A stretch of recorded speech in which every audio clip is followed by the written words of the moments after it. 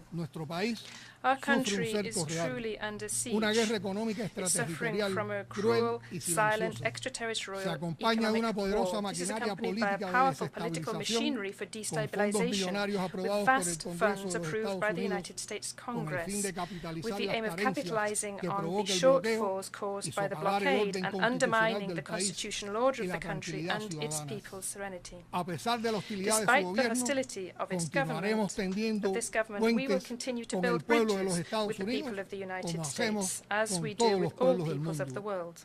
We will strengthen still further the links with Cuban immigrants in any part of the world. President, promoting and protecting human rights is a shared ideal which requires a genuine spirit of respect and constructive dialogue between states. Regrettably, 75 years since the adoption of the Universal Declaration of Human Rights, reality is very different from this. This has become a political weapon for powerful nations who seek to force their geopolitical designs upon independent nations, mainly those from the South. No country is immune from challenges, and none has the authority to consider itself an example in terms of human rights and to stigmatize other models, cultures, or sovereign states. We defend dialogue and cooperation as effective ways to promote and protect human rights without any politicization or selectivity, without applying double standards, conditions, or pressure.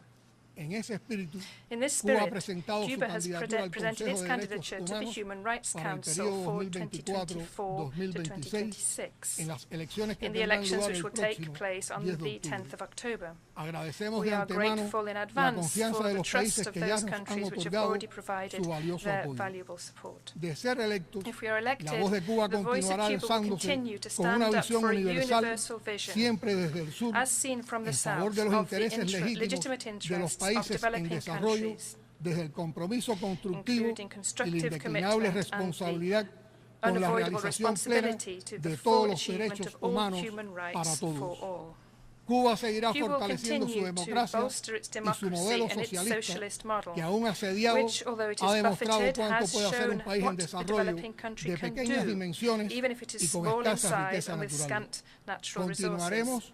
We will continue our transformative efforts to seek exits from the siege which is imposed upon us by the United States imperialism and ways to achieve the prosperity with social justice that our people deserve.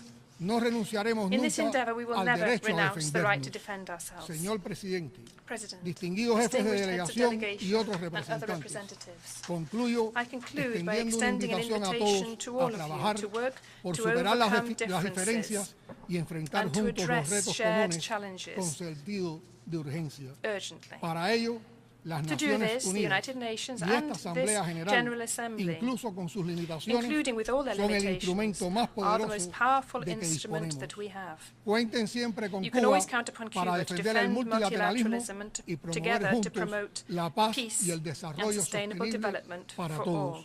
Siempre será un honor pelear por la justicia, compartiendo las dificultades y los desafíos con los pueblos del sur, dispuestos a cambiar la historia. Y venceremos. Muchas gracias. We will prevail. Thank you very much.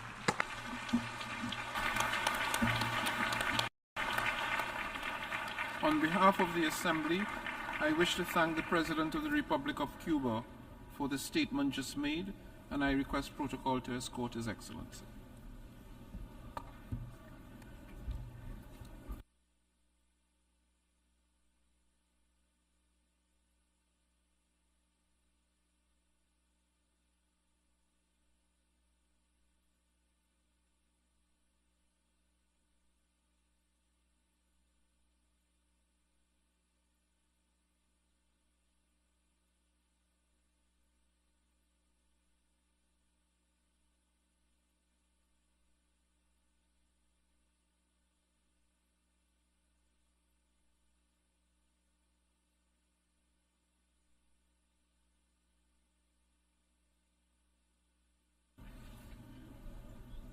The Assembly will hear an address by His Excellency Recep Tayyip Erdogan, President of the Republic of Turkey. I request protocol to escort His Excellency.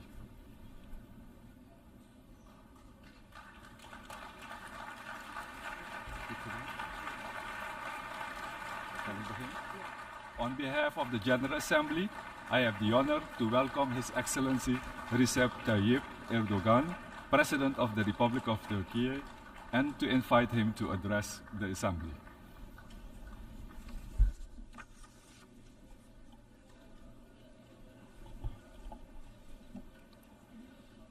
Sayın Başkan, Distinguished President, kıymetli devlet ve hükümet başkanları, heads of states and Sayın governments, Genel Sekreter, değerli delegeler, sizleri şahsım, ülkem ve milletim adına en kalbi duygularımla, saygıyla selamlıyorum. Birleşmiş Milletler 77. Genel Kurul Başkanlığı'nı başarılı bir şekilde tamamlayan Sayın Körese'yi tebrik ediyor. Bu görevi devralan Sayın Francis'e başarılar diliyorum. Güven ve dayanışma içerikli bir temayla toplanan 78. Genel Kurul'un tüm insanlık için hayırlara vesile olmasını temenni ediyorum. Dünyamızın geleceği konusunda geçtiğimiz yıl burada yaptığımız değerlendirmelere kıyasla daha iyimser bir tablo çizmek maalesef mümkün değildir. Karşımızdaki fotoğraf küresel ölçekte giderek daha fazla, daha karmaşık, daha tehlikeli sınamalarla karşı karşıya olduğumuzu gösteriyor. Kendi ülkemin güneyinde, kuzeyinde, doğusunda ve batısında pek çok çatışma, savaş, insani kriz, siyasi çekişme ve sosyal gerilim yaşanıyor. Küresel ekonomik sorunlarla birleşerek sürekli büyüyen bu sınamalarla baş etmek her geçen gün daha da zorlaşıyor. Avrupa'nın doğu sınırlarında yaşanan savaş, yol açtığı insani trajediye ilave olarak ekonomiden güvenliğe, enerjiden gıda güvenliğine her alanda ciddi sorunlar ortaya çıkardı. Suriye ile Kuzey Afrika ve Sahel bölgesinde vekalet savaşlarının aracı haline dönüştürülen terörizm, kırılganlığı hızla artan uluslararası güvenlik iklimine onarılamaz zararlar veriyor. Küresel güçlerin ihtiraslarını kullanarak büyüyen terör örgütlerinin faaliyet alanları, teknolojik gelişmeler ile kötüleşen sosyoekonomik şartlardan da istifadeyle adeta bir salgın gibi geniş coğrafyalara yaygınlaşıyor. Yabancı karşıtlığı, ırkçılık ve İslam düşmanlığının yeni bir krize dönüşme emareleri son bir yıldır endişe verici boyutlara ulaştı. Dünyanın hangi köşesinde yaşarsak yaşayalım, iklim değişikliği ve buna bağlı doğal afetler artık günlük hayatımızın bir gerçeği haline gelmiştir.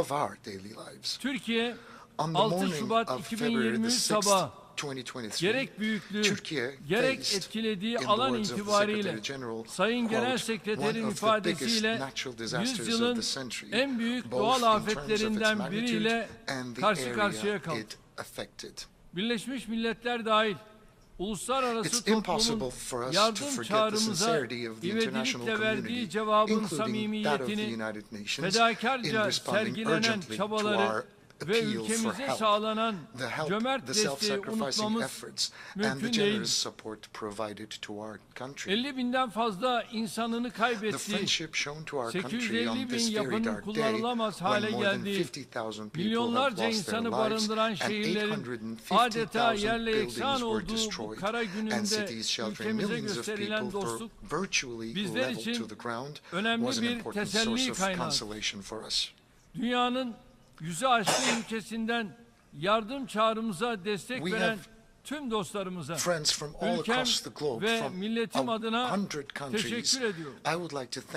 Depremin yaralarını sarmak, şehirlerimizi bir an önce ayağa kaldırmak için çalışmalarımızı yoğun bir şekilde sürdürüyoruz. Birkaç gün önce de güçlü tarihi bağlarımızın bulunduğu Libya, fırtına ve selin yol açtığı ağır yıkımlara ve can kayıplarına maruz kaldı. Felaketin ardından Türkiye olarak 10 bini aşkın insanın hayatını kaybettiği, binlerce kişiden hala haber alınamadığı Libya'ya yardım için hemen harekete geçtik. İlk etapta 3 gemi ve 3 uçakla 567 personelin yanı sıra yüzlerce araçtan binlerce ton iaşe, barınma ve sıhhi malzemeden oluşan yardımları bu ülkeye gönderdik. Sivil toplum kuruluşlarımız da kendi imkanlarıyla bölgedeki çalışmalara katılıyor.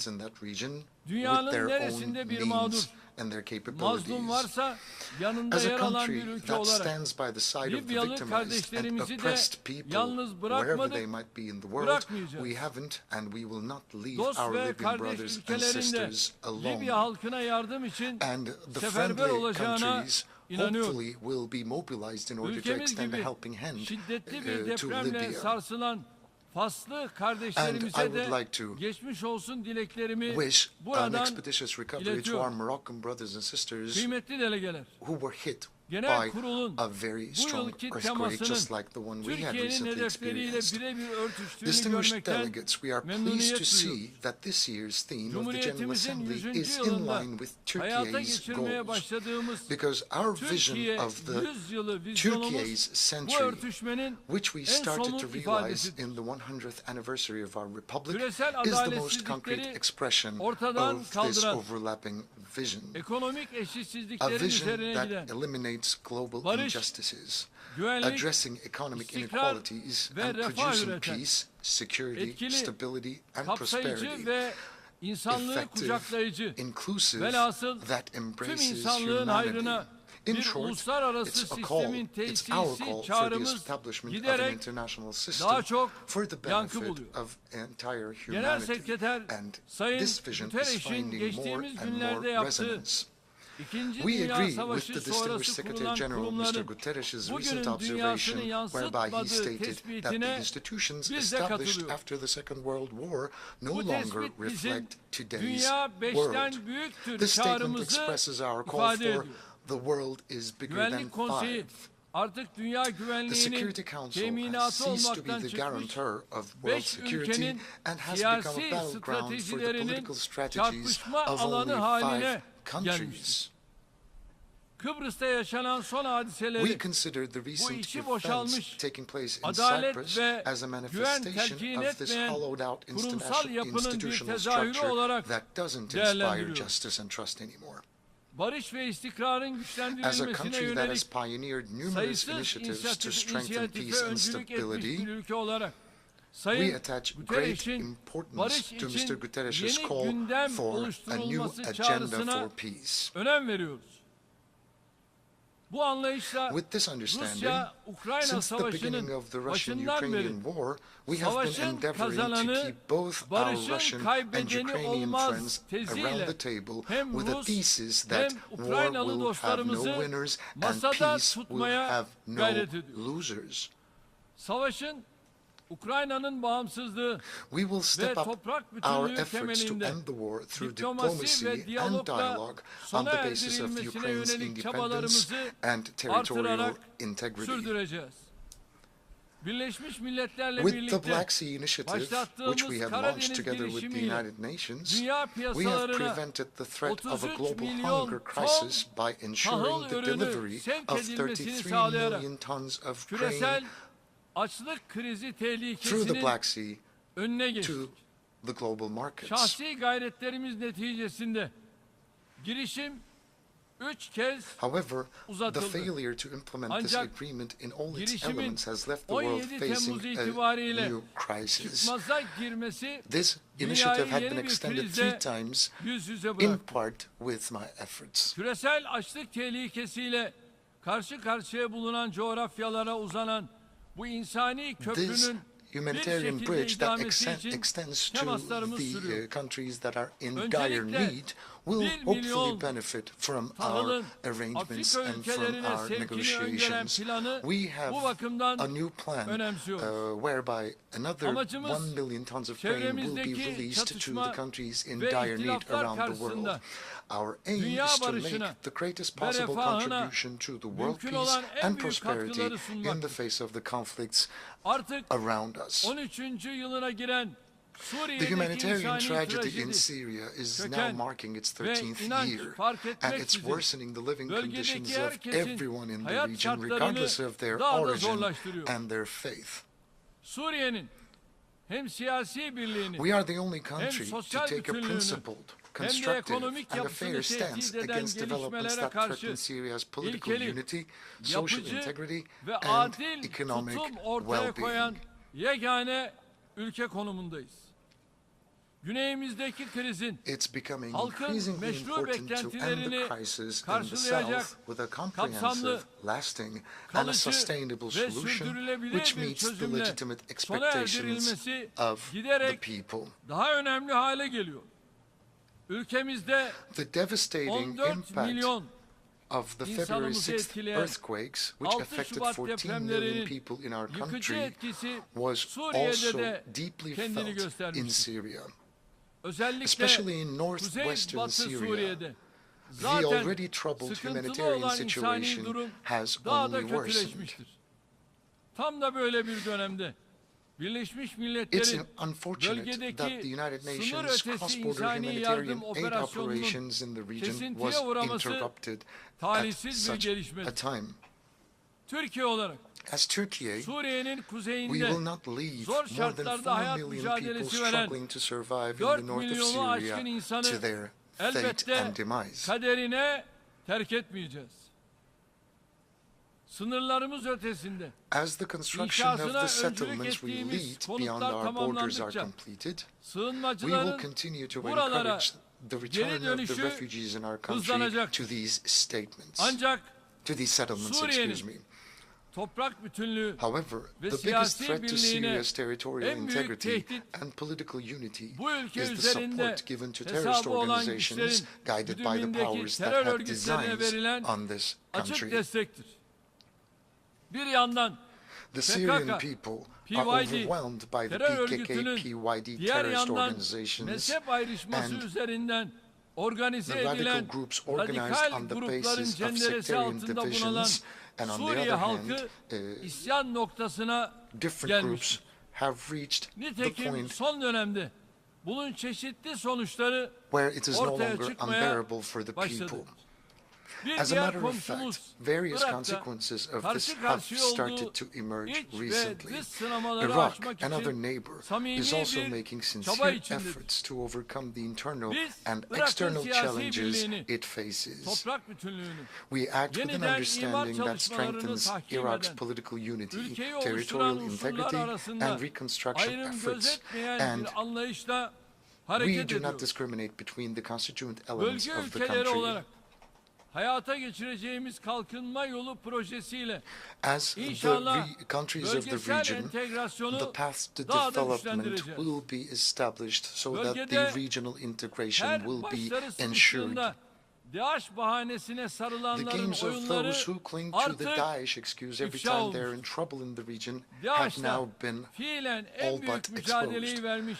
As the leader of a country that has actually fought the biggest battle against Daesh, inflicted the biggest losses on this organization, and knows the realities in front of and behind the problem, I want to speak very clearly and frankly. We are sick and tired of the hypocrisy of those who use Daesh and similar organizations as a front to their own political and economic interests in the Middle East, North Africa, and Sahel, but especially in Syria and Iraq. We're tired. The threat in these regions is not only confined to Daesh. The real threat is the terrorist organizations, paramilitary groups, mercenaries, and local elements that are used and that are being nurtured as tools of proxy wars. And whoever pays the highest price will use these elements. Despite this reality, countries that continue to work with terrorist organizations for their own political and economic interests have no right to complain about terrorism and its problems as an extension. In such a world, no one is safe. Whether they live right next to a conflict zone or far away on the land surrounded by oceans. Nobody can be safe. That's why we say that under the auspices of the United Nations, we must rapidly restructure the institutions charged with ensuring the security, peace, and prosperity of the world. We must build a global governance architecture that is capable of representing all origins, beliefs, and cultures in the world with its geography and demographies. In conclusion, we say once again, with all of our hearts, the world is bigger than five, and a fairer world is possible.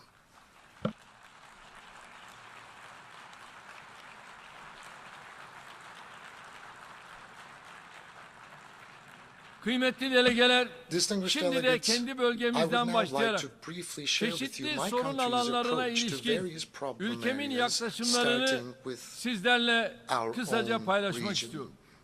Doğu Akdeniz'in barış, refah ve istikrarın egemen olduğu coğrafyaya dönüşebilmesi ancak tüm tarafların hak ve hukukuna saygı gösterilmesiyle mümkün. Bizim kimsenin hakkında gözümüz yok. Kimsenin de haklarımızı yok saymasına müsaade etmiyoruz. Kıbrıs meselesinin ortaya çıkmasının 60. yıl dönümündeyiz. Kıbrıs Türk tarafı Kıbrıs meselesinde adil, kalıcı ve sürdürülebilir bir çözüm bulunması için daima samimi gayret göstermiştir. Bu çözümün artık federasyon modeli temelinde gerçekleşemeyeceği herkesin kabul ettiği bir gerçek. Uluslararası toplumu bunu kabullenerek Kuzey Kıbrıs Türk Cumhuriyeti'nin bağımsızlığını tanımaya, bu ülkeyle diplomatik, siyasi ve ekonomik bağlar kurmaya davet ediyor.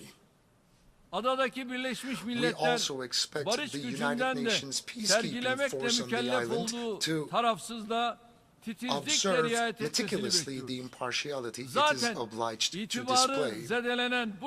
We do not want this already discredited force to face another loss of credibility in Cyprus.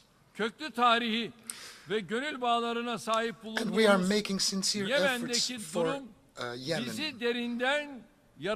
We have strong historical ties with Yemen, and we hope and pray that this problem will be settled once and for all through unquestionable respect to the territorial integrity and unity of Yemen.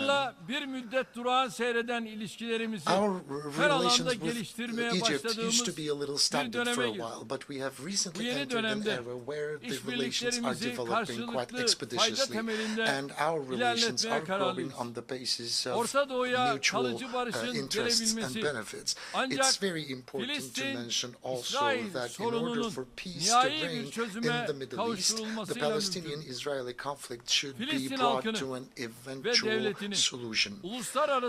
We will continue to support the Palestinian people and state in their struggle for their legitimate rights under international law. Bir kez daha tekrarlayacak olursak, If I need to repeat once again, 1967 sınırları without the temelinde realization of an bağımsız independent and ve geographically coğrafi integrated bütünlüğü Palestinian haiz state bir based Filistin on the devleti 1967 hayata borders, it geçirilmeden is difficult for İsrail'in Israel de to aradığı find the huzuru peace and ve security güveni it seeks in bulabilmesi that part of the zordur. world. Bu çerçevede Kudüs'ün In this context, özellikle we de will continue Harem-i to pursue Şerif'in respect for tarihi the historic konumuna status of saygı Jerusalem, in gösterilmesinin particular takipçisi olmaya devam edeceğiz. Balkanlarla we kökleri have strong tarihe dayanan political, güçlü siyasi, ekonomik ve economic, and insani humanitarian bağlarımız var. ties with the Balkans. Avrupa'nın bu kritik bölgesinde Going back in istikrarın sağlanması, history, and we are working hard anlaşmazlıkların on bilateral, diyalog yoluyla regional, and çözülmesi international için platforms to ensure ikili, stability in this bölgesel critical ve region of Europe uluslararası and to platformlarda resolve the yoğun disputes çaba through gösteriyoruz. dialogue. Son dönemde gerginleşen We Kosova actively support the ve processes. Sırbistan arasındaki We actively support the process for the normalization of relations between Kosovo and Serbia, which have been strained recently. Bölgesel ve küresel sınamaların The increasingly complex nature of regional and global challenges points to the need for Turkey and European Union relations to move forward on a healthy basis more than ever daha before. fazla ihtiyaç olduğuna işaret ediyor. Avrupa We expect Birliği'nden the European beklentimiz Union to uzun quickly süredir start ihmal ettiği fulfilling its ülkemize long yönelik neglected obligations yükümlülüklerini towards our süratle country. yerine getirmeye başlamasıdır. Özellikle Türkiye'ye yönelik Especially sergilenen ikircikli tavırların The ambiguous artık bir attitudes son against bulması gerekiyor. Turkey should be stopped Latin once Amerika and for all. ve Karayipler coğrafyası, Latin America insani and the dış Caribbean politikamızın is another tüm region where unsurlarını we are mobilizing harekete all elements geçirdiğimiz, of our humanitarian foreign dostluk policy bağlarımızın her and where geçen gün our ties of kuvvetlendiği friendship are bir diğer getting bölgedir. stronger day by day. Önümüzdeki dönemde In the bu forthcoming ilişkileri period, we aim to Türkiye, Latin transform these Amerika relations ve into a Karayipler Turkey, Latin America, ortaklık and the politikasına Caribbean dönüştürmeyi partnership hedefliyor. policy.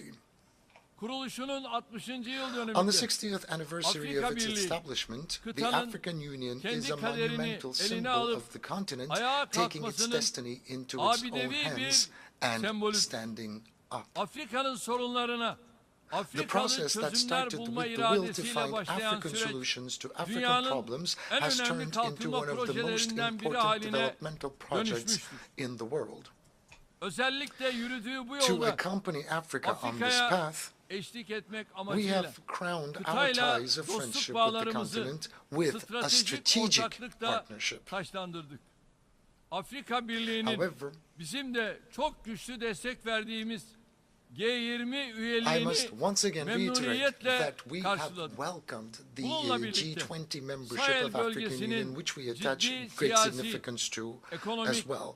It's a sosyal fact that the ve Sahel güvenlik region faces sınamalarıyla serious political, yüzleştiği economic, social, bir and security gerçektir. challenges. Son dönemde sıkıntılı günler We yaşayan hope that Niger, Nijer'in which en kısa has been zamanda experiencing troubled times anayasal recently, düzene, will regain demokratik constitutional bir order yönetime and kavuşmasını democratic governance ümit ediyoruz. as soon as possible. Nijer'e yapılacak Any military herhangi bir intervention in askeri Niger müdahalenin risks plunging this country and the entire region into deeper instability.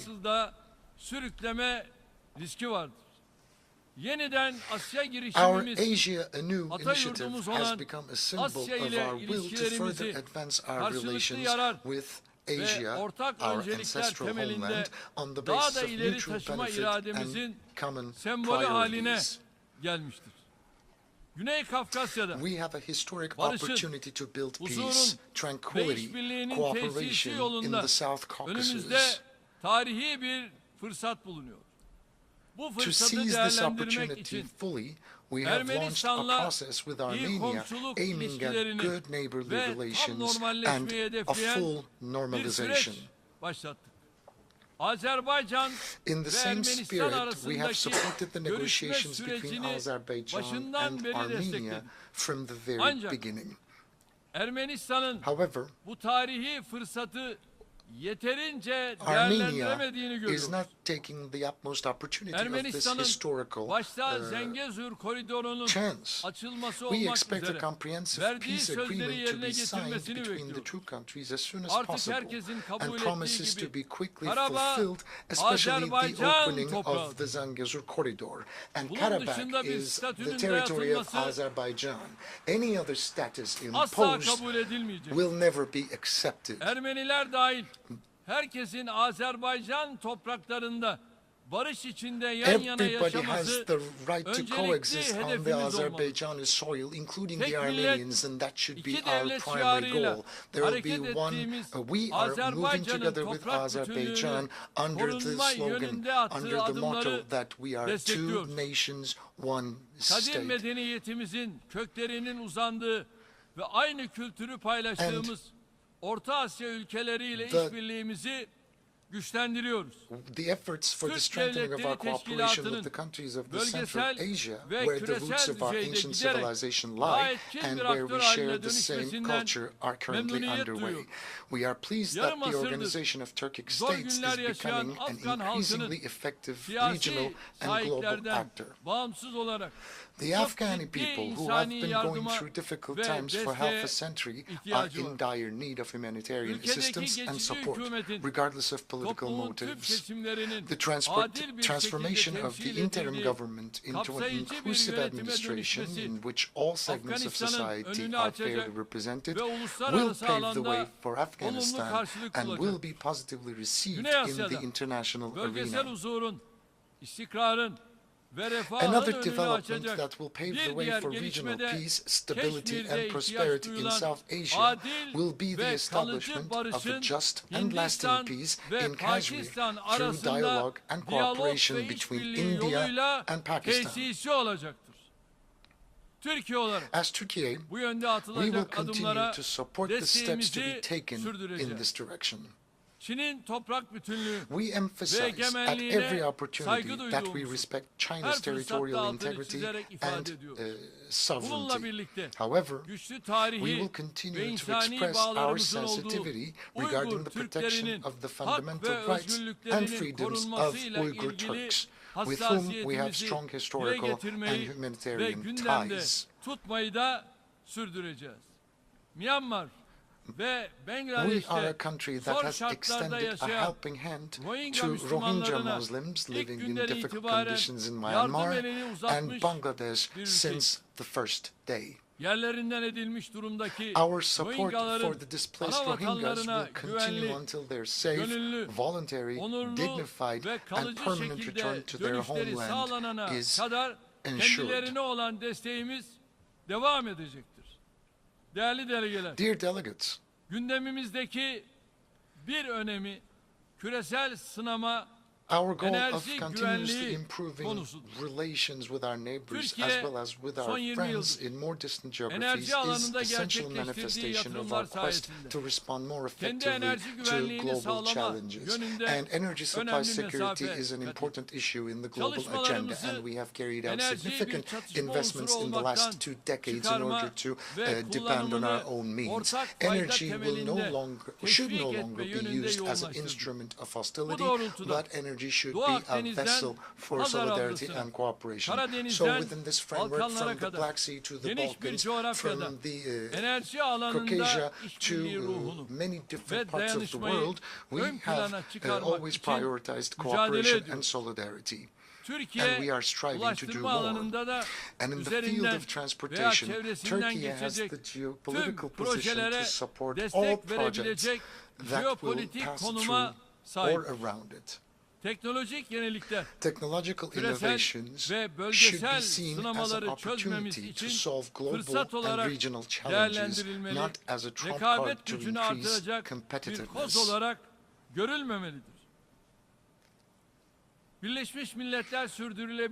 Unfortunately, we are gradually moving away from the slogan "Zero Hunger by 2030", which is among the most important titles of the United Nations Sustainable Development Goals.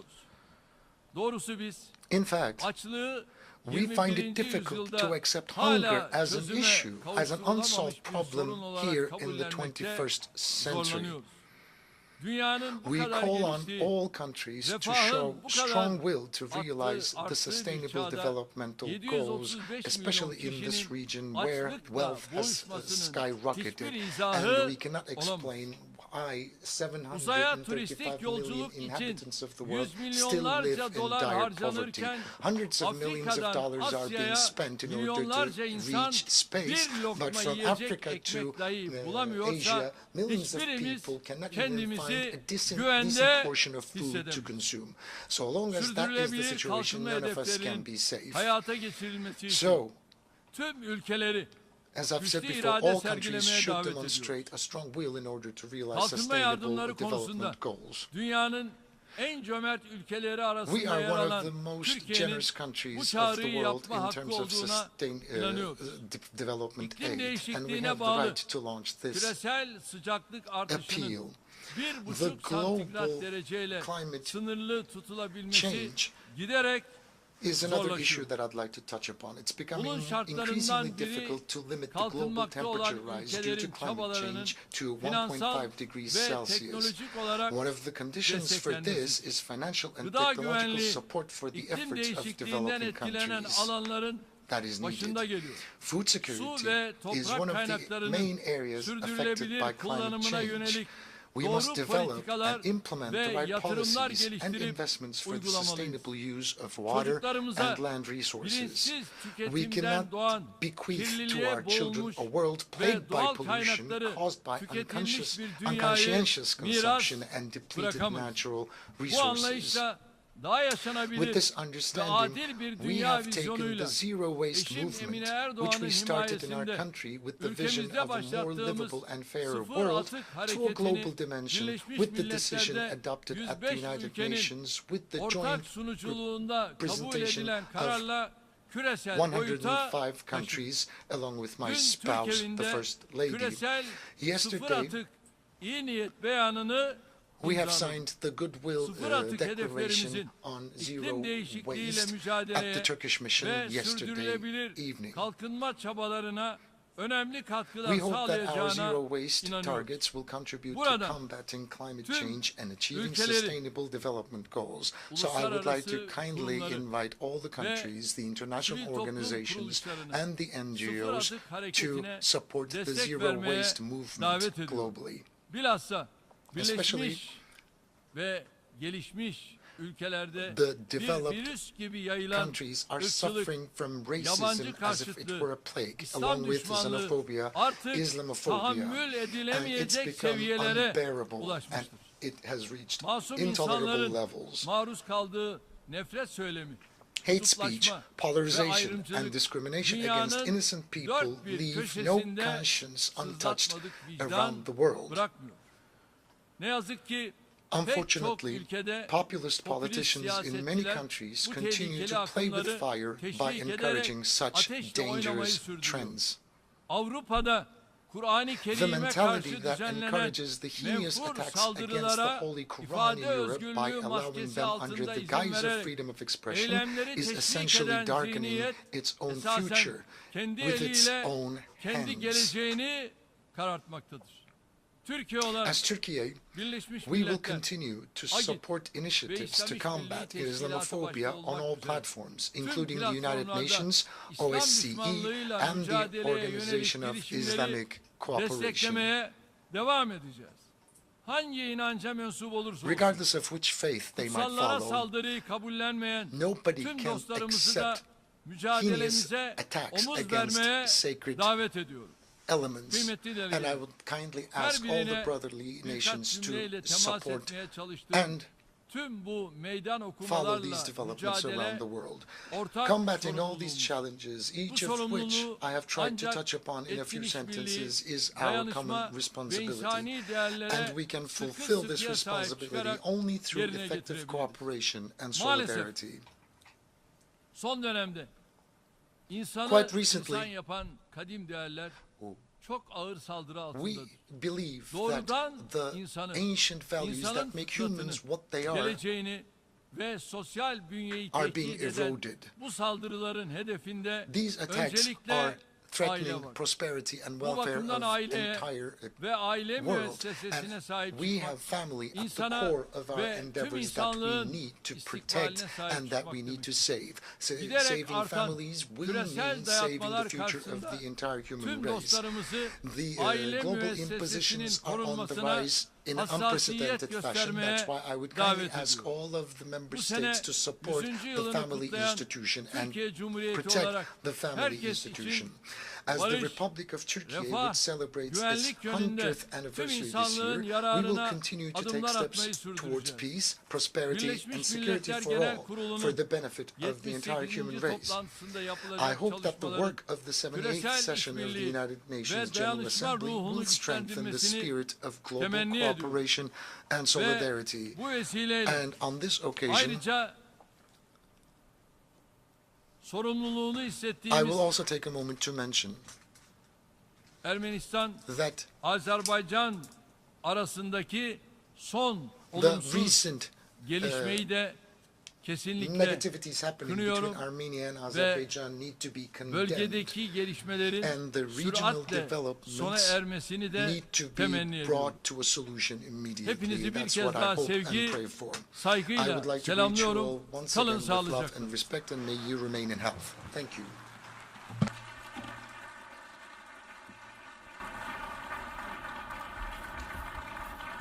On behalf of the Assembly, I wish to thank the President of the Republic of Turkey for the statement just made, and I request protocol to escort His Excellency.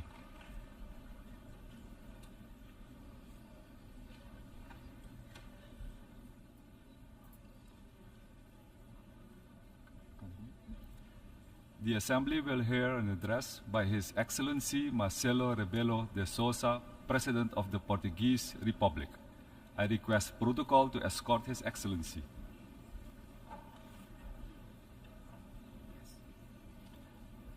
On behalf of the General Assembly, I have the honor to welcome His Excellency Marcelo Rebelo de Sousa, President of the Portuguese Republic, and to invite him to address the Assembly. Uma primeira palavra para dizer que Portugal apoia por completo as prioridades do Presidente Denis Francis neste mandato. Uma outra palavra para o Presidente cessante, Shaba Karachi, felicitando o mandato terminou. Senhor Secretário-Geral, Mr. Secretary-General António Guterres, aplaudo em nome de Portugal a sua permanente e inesgotável dedicação aos valores da Carta das Nações Unidas. Apoio a nossa agenda comum, as propostas de reforma da governação mundial, incluindo a financeira, mas também as prioridades nunca abandonadas nas alterações climáticas, nos direitos humanos, nos imigrantes, nos refugiados, na igualdade de género. Portugal apoia o sucesso da Cimeira do Futuro em 2024, no Fórum da Aliança das Civilizações the United Nations Alliance of Civilizations Forum, which Portugal will host in 2024, and the World Social Summit in 2025, which are hallmarks of your permanent lucidity and dynamism momento que atravessa o mundo para a construção da paz e da cooperação internacional. Excelência, ouvimos o notável relatório do secretário-geral das Nações Unidas. Ouvimos depois os presidentes Lula da Silva e Joe Biden. E apesar de diversas posições, concordavam no essencial diagnóstico. É urgente respeitar a Carta das Nações Unidas para garantir a paz no mundo. É urgente acelerar as alterações, a luta contra as alterações climáticas, a realização dos objetivos da Agenda 2030, a proteção dos oceanos e da biodiversidade, para garantir a paz e a reforma das instituições. É urgente reformar as instituições concebidas no século passado, algumas delas na primeira metade do século passado, estão totalmente afastadas da realidade do mundo atual. É urgente reformar as instituições financeiras internacionais. Como disse o secretário-geral, é preciso aprovar o novo Bretton Woods. E estas três urgências estão ligadas. Não há paz, nem desenvolvimento sustentável, nem reforma das instituições, sem respeito da Carta das Nações Unidas. Não há desenvolvimento sustentável, nem respeito da Carta das Nações Unidas, sem reforma das instituições internacionais. Não há reforma das instituições internacionais sem o respeito da Carta, sem a Agenda 2030 realizada, sem um combate eficaz às alterações climáticas, daqui até essa meta. Mas o problema não é esse. O problema é outro. Qual é a urgência da urgência? E qual é a credibilidade de vir aqui todos os anos dizer que é urgente aquilo que de facto não é tratado como urgente? E esse é o apelo do secretário-geral há muitos anos. É urgente o respeito da Carta das Nações Unidas. É urgente porque sem ele o respeito da integridade territorial, da soberania dos Estados, dos direitos humanos, não é possível haver paz. Isto na Ucrânia é essa a luta do povo ucraniano, como por todo o mundo, noutras regiões, no Sahel, em tantos povos de África, no Próximo e Médio Oriente, na Ásia. O problema é o mesmo. Respeito dos princípios do direito internacional e da Carta das Nações Unidas. E por isso não é possível separar a luta do povo ucraniano da luta pelo respeito da Carta das Nações Unidas. Mas também não é possível construir a paz sem acelerarmos os objetivos de desenvolvimento para 2030. Estão atrasados e continuam atrasados, que prolongam as desigualdades entre Estados. We need to promote equality among states and among peoples. Como não é possível realizar esses objetivos sem reformarmos as instituições without reforming international institutions. Desde logo o conceito de segurança. The concept of security. O conceito de segurança corresponde a um mundo que já não existe. Corresponds to a world that no longer exists. Portugal há muito defende has defended that countries like Brazil and India become permanent members. Devia ser tomada em linha de conta. This Que os decision pequenos should be países não made. podiam ser ignorados. These countries cannot be ignored.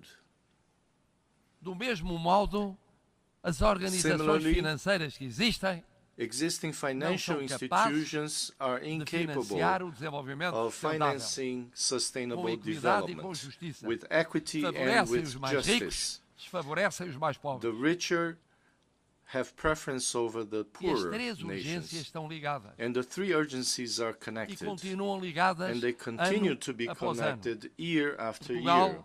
defende o respeito da Carta das Nações Portugal Unidas. defends the respect for the caminho para a United paz. Nations Charter.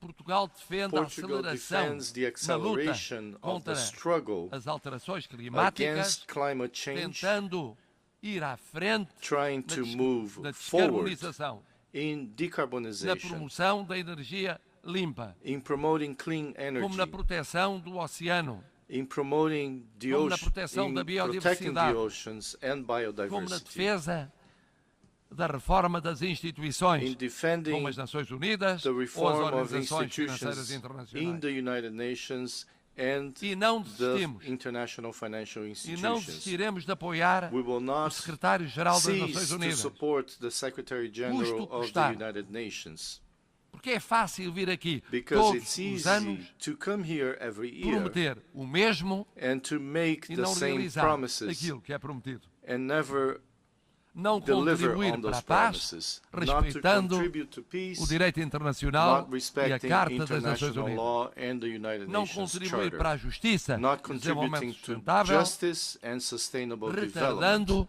os objetivos de desenvolvimento delaying sustentável até the 2030. Sustainable Development Goals by 2030, Prometer uma nova governação mundial, to promise a new mas world adiando governance as soluções concretas with para a reforma concrete das solutions instituições. for Falando no institutional financiamento reform, daqueles que talking precisam, about sem financing dar for exemplos those that need it desse financiamento. without giving Portugal examples of acaba such de financing. celebrar com Cabo Verde, We, país que Portugal, just pertence a signed with Cabo universo de Verde, 300 milhões a country de falantes de português, that is part of the world of acordo de 300 conversão million da dívida Portuguese-speaking do Estado nations. num fundo persons. ambiental e climático, We signed a convertendo environmental a and dívida climate fund do committing devedor em contributo do credor ao to desenvolvimento the económico economic sustentável development, desse sustainable Estado. Isto of devia Cabo acontecer Verde. This should sistematicamente happen systematically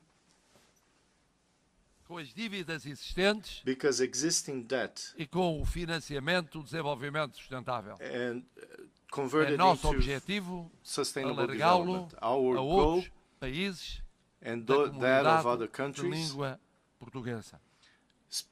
that speak Portuguese. Senhor Presidente, Mr. President, Senhor Secretário-Geral, Mr. Secretary General, Excelências, Excellencies, ano após ano, year nós after prometemos. year, É tempo de cumprir. we lose time. É tempo de cumprir no respeito Time has come do direito for us internacional. to deliver É tempo on de respect cumprir for na international law, construção da paz. on building É tempo peace. de cumprir na It is cooperação time to internacional. deliver on É international tempo de cumprir na cooperation, correção das desigualdades mundiais. on the É correction tempo of de cumprir nas world alterações inequalities, climáticas. on É tempo climate de cumprir change, na reforma das Nações Unidas. on the reform É of tempo the de cumprir United na Nations. reforma It das is time to instituições deliver financeiras on the mundiais. reform of Sem international isso, não há financial institutions. multilateralismo Without this, possível, there is no não há possible cooperação multilateralism. Não There há is paz, no pouco por todo o mundo. lasting cooperation Cada and no dia peace perdido throughout the world. É Every day mais we lose dia de desigualdade, is another day of egoísmo, inequality, de conflito, de selfishness, guerra. conflict, Cada dia war. ganho é Every dia day we mais gain de justiça, is another day solidariedade of e de justice, paz.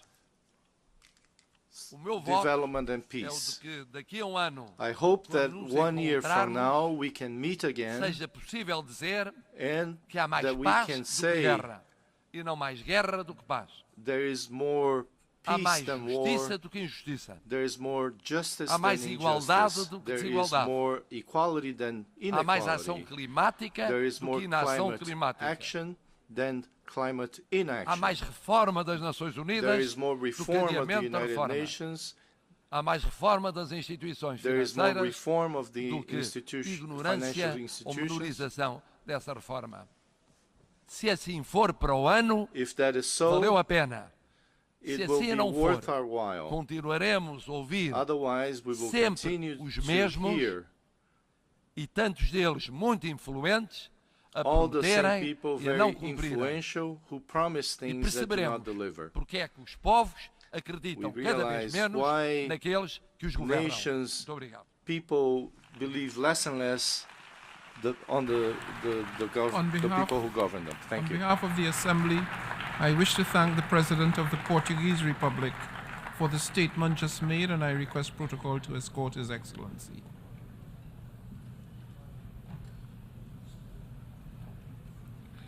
The Assembly will hear an address by His Highness Sheikh Tamim bin Hamad Al Thani, Amir of the State of Qatar.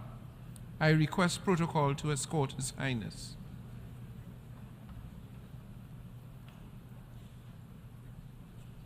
On behalf of the General Assembly, I have the honor to welcome His Highness Sheikh Tamim bin Hamad Al Thani, Amir of the State of Qatar, and to invite him to address the Assembly.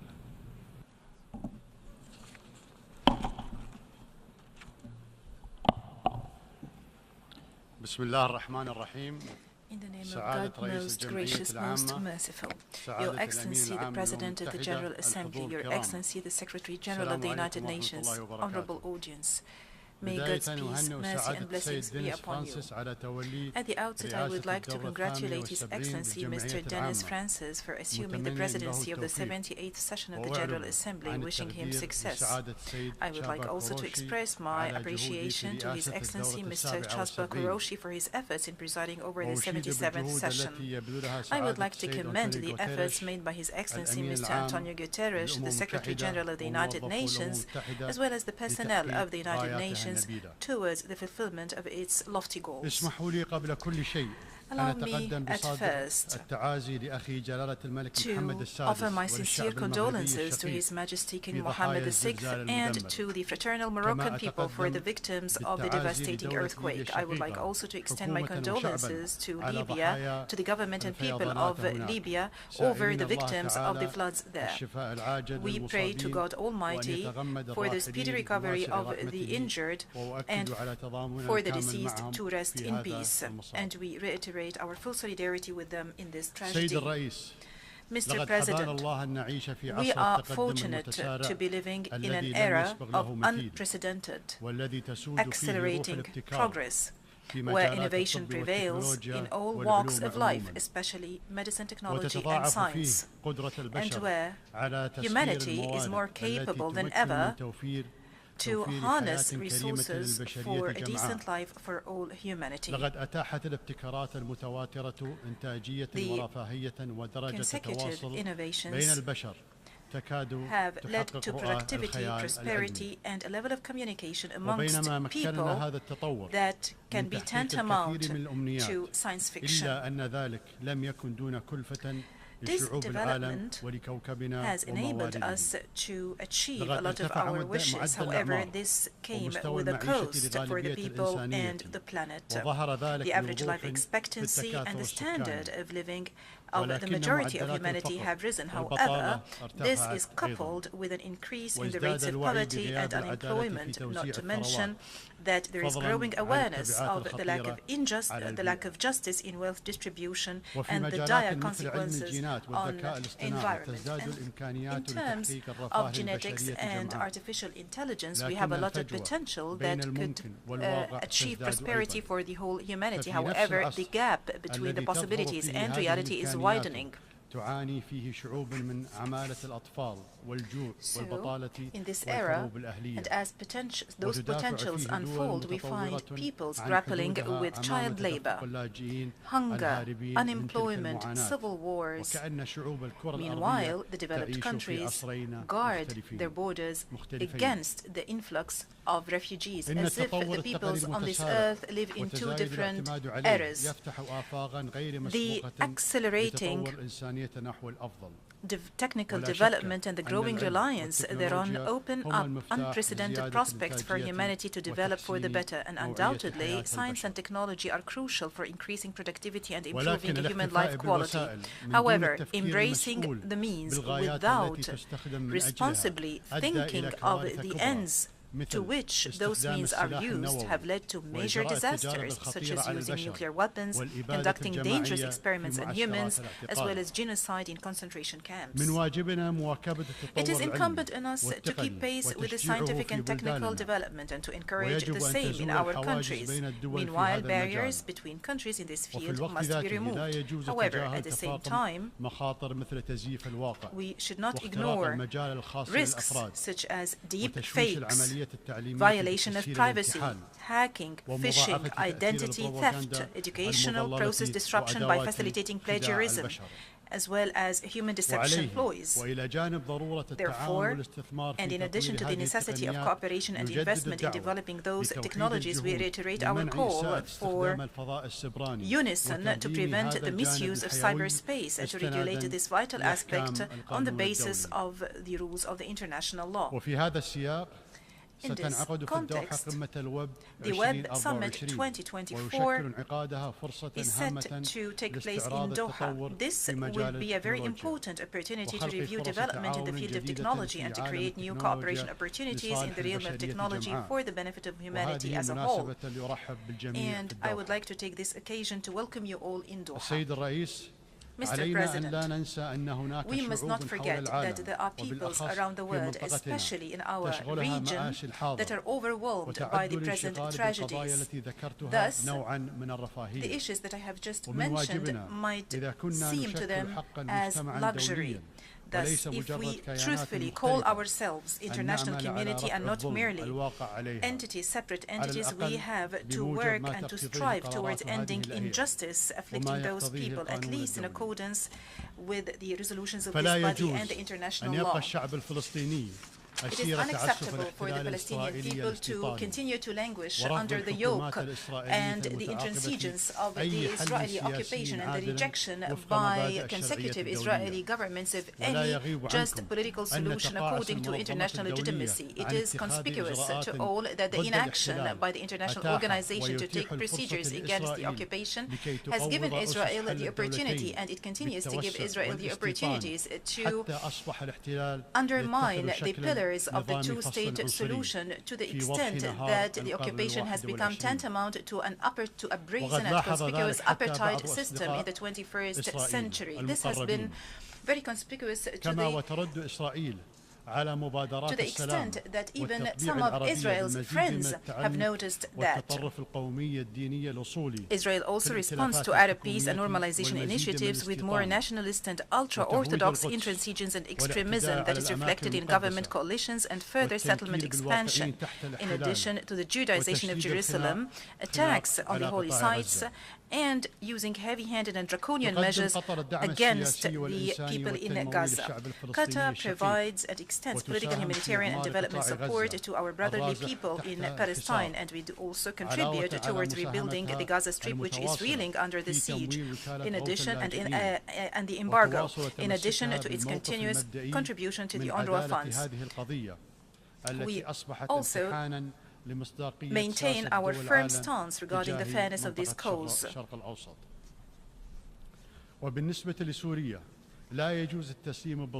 As for Syria, it is unacceptable to condone the injustice sustained by the fraternal people of Syria as destiny.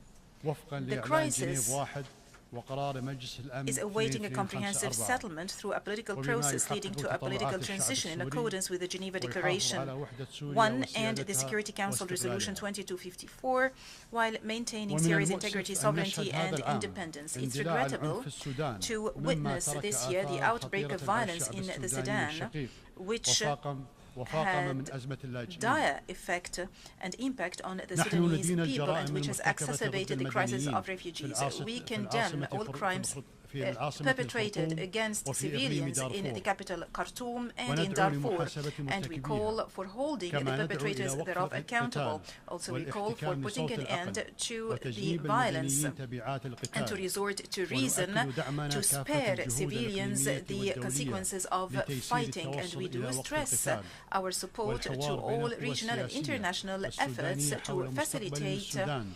ceasefire and dialogue between all political powers in the Sudan for the future of the Sudan.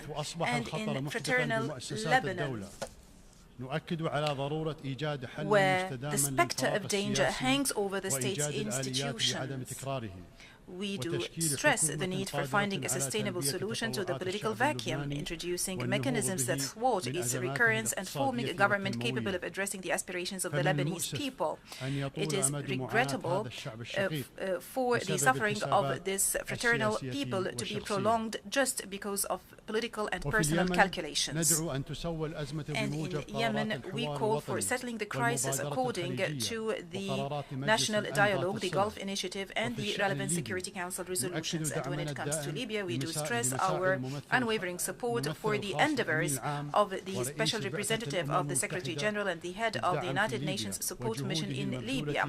We do support his efforts to achieve tangible results to resolve the Libyan crisis.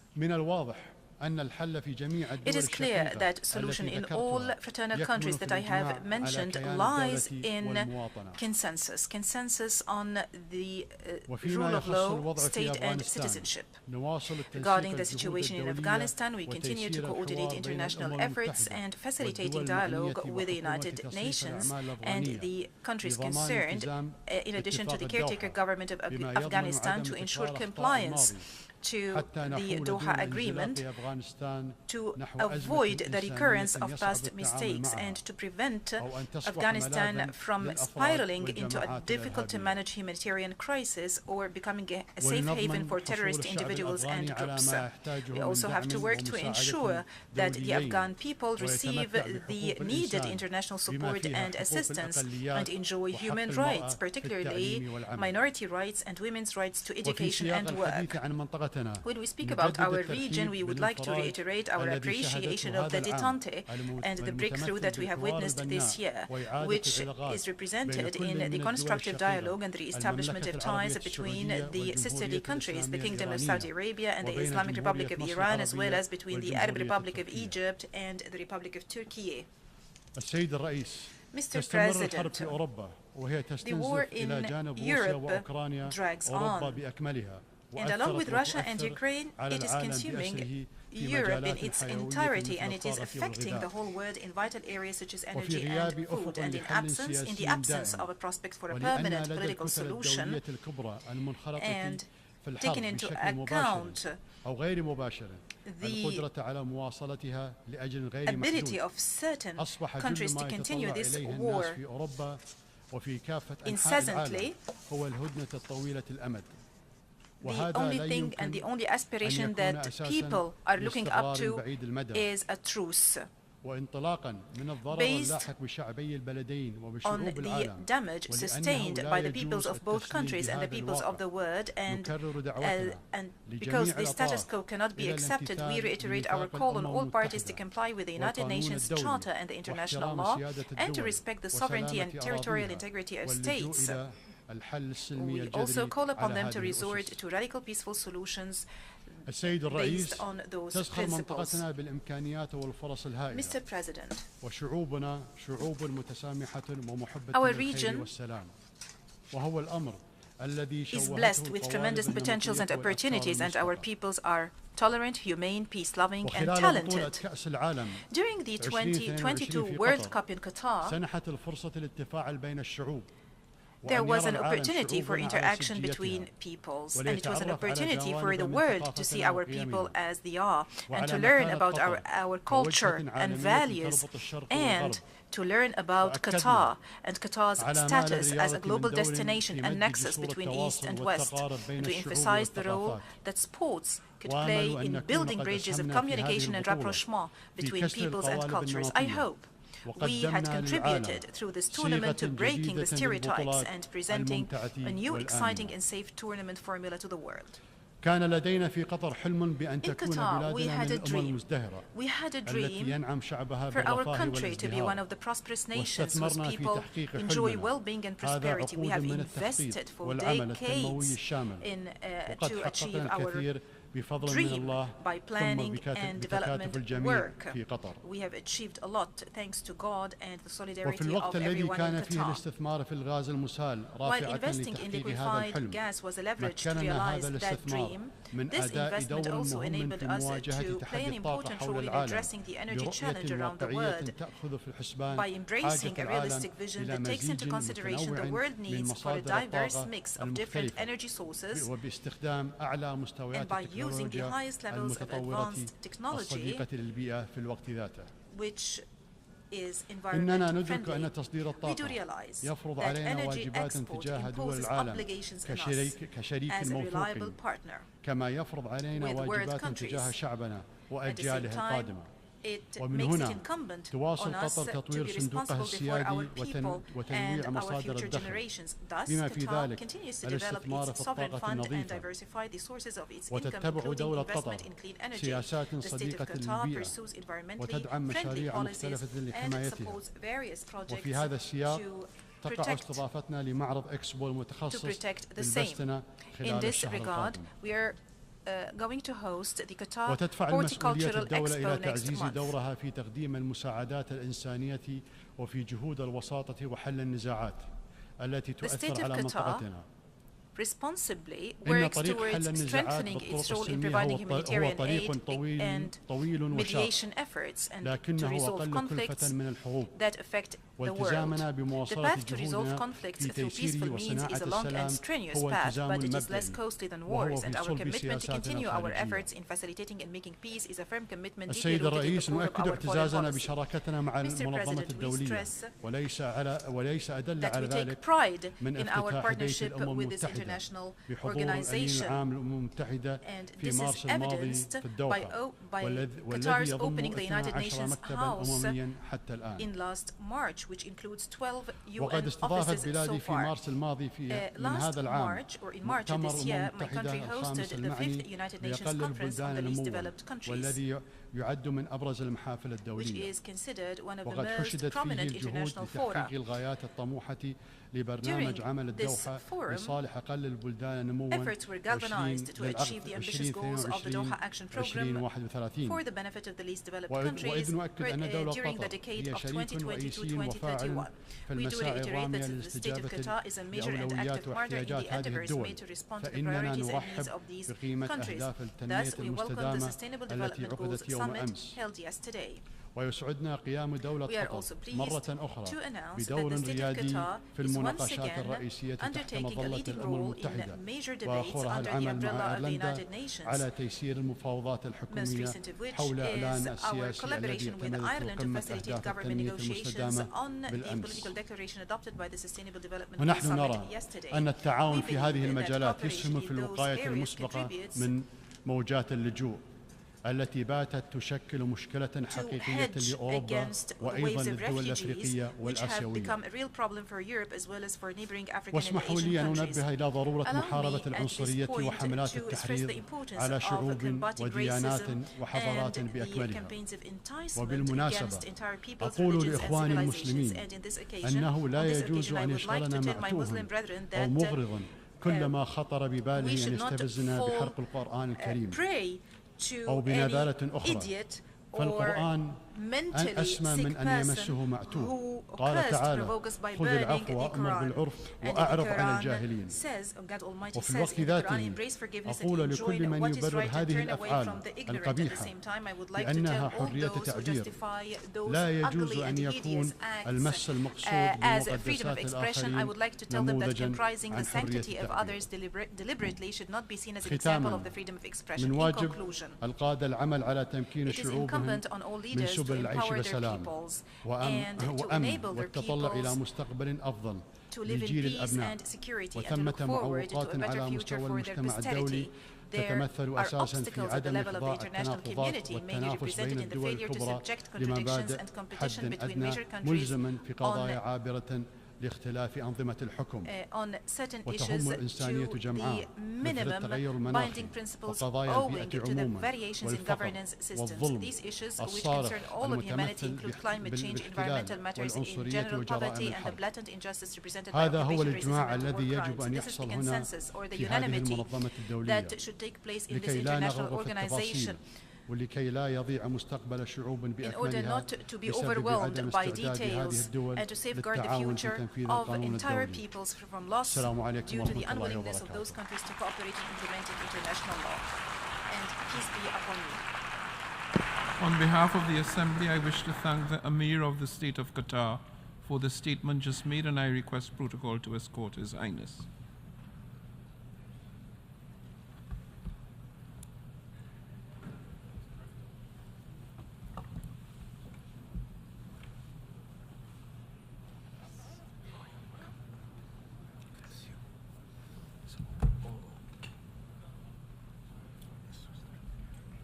Start now.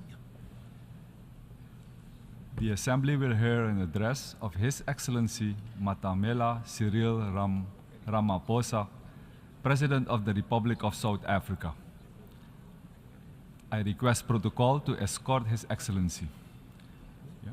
On behalf of the General Assembly, I have the honor to welcome His Excellency Matamela Cyril Ramaphosa, President of the Republic of South Africa, and to invite him to address the Assembly. President of the 78th session of the UN General Assembly, the United Nations Secretary General, Mr. Antonio Guterres, Excellencies, Heads of State and Government, Ministers, and ladies and gentlemen. 78 years ago, in the aftermath of the Second World War, the nations of the world made a solemn commitment to save future generations from the horror and the suffering of war. Through the United Nations Charter, these nations accepted a shared mandate to foster peace and promote fundamental human rights, to promote social progress, and to ensure that there's a better standard of life for all. And yet, as we gather here, much of humanity is confronted by war and conflict, by want and hunger, by disease and environmental damage and disaster. Solidarity and trust between states is being eroded. Inequality, poverty, and unemployment are deepening across many nations in the world. In these conditions, and in the wake of a devastating global pandemic, the achievement of the Sustainable Development Goals seem increasingly remote. At the moment when every human effort should be directed towards the realization of Agenda 2030, our attention and our energies have once again been diverted by the scourge of war. But these woes, these divisions, these seemingly intractable troubles can and must be overcome. Over millennia, the human race has demonstrated an enormous capacity for resilience, for an ability to resolve problems, for adaptation, innovation, compassion, and solidarity. At this moment, we are all called upon to reaffirm these essential qualities that define our common humanity. These qualities must be evident in how we work together as a global community and as nations of the world to end war and conflict. South Africa has consistently advocated for dialogue, for negotiation and diplomacy to prevent and end conflict and achieve lasting peace. It has committed itself as a country to the promotion of human rights, human dignity, justice, democracy, and to the adherence of international law. From the experience of our own journey, from the evil system of apartheid, which was declared a crime against humanity by this very organization, to democracy, we value the importance of engaging all parties to conflicts to achieve peaceful, just, and enduring solutions. It is these principles that inform South Africa's participation in the African Peace Initiative, which seeks a peaceful resolution of the conflict between Russia and Ukraine. In this conflict, as in all conflicts, we have insisted that the UN Charter's principle of respect for the territorial integrity of every country should be upheld. Our participation in the African Peace Initiative, supported by 7 countries from the African continent, is informed by a desire to see an end to the suffering of those most directly affected by the conflict and the millions on our own continent and across the world who, as a result of the conflict, are now vulnerable to worsening hunger and deprivation. As we engaged with the parties in this conflict as African leaders, one of the issues we raised was that there should be confidence-building measures that could create a sense of conflict towards the resolution of this conflict. In this regard, we said issues such as the return of the children who were removed from Ukraine should be returned. We also said that the prisoners of war should be exchanged between the 2 countries. I've just held a meeting with President Zelenskyj, who says that, in part, some of our efforts are bearing fruit as the children are now being returned and the prisoners are also being exchanged.